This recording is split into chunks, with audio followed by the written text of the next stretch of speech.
I ask you a question? Yes. You talked about the Philly shell, but you didn't bring up Danny Garcia. He was successful at using the Philly shell, but Yeah. why is it that you can't come?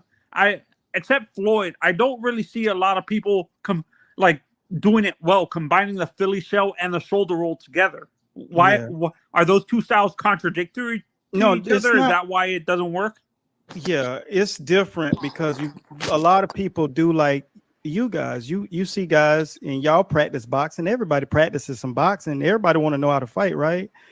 And what happens is trainers, this is why, and for my UK buddy, this is why a lot of your guys who are coaches come and get in my program because they want to learn American boxing, right? Things that they don't offer over there and in Australia.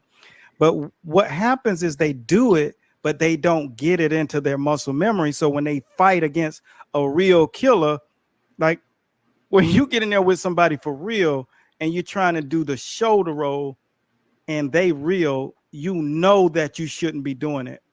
That's why you don't see people pull it off, because it takes real body mechanics, and it's just not something that you go in there and try in the middle of a ring with 10,000, 20,000 people in the arena, and you just know it's not right. It wasn't like when I was sparring that cab driver. It's a little bit different. It feels different. You know it's different because it's with 8-ounce gloves on. So you don't just do the rolling shoulder if you don't know what you're doing at that level. And it's not always the level of people that know how to break your shoulder roll. So maybe you're sparring against guys who don't know how to break it in camp, but when you get into the boxing ring and you're fighting somebody who knows how to break your shoulder roll, like if you fought James Toney, you think he can't hit you in your shoulder roll? You know what I'm saying? Because James is the king of rolling shoulder. You got The that white right. Muhammad Kawi. Like, so it's just that it's not as easy as it looks. People don't practice it enough. This whole training routine, look, this ain't what you do in a training camp. This is what you do training every day. This is what gets your muscle memory. People don't get them. They don't want to do it until it's boring. You got to put them 848 hours in every technique that turns into a skill.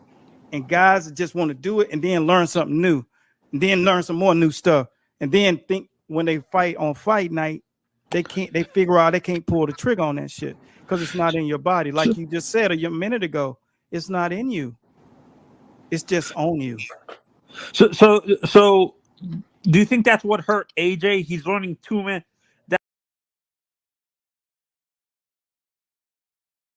Ask you a question?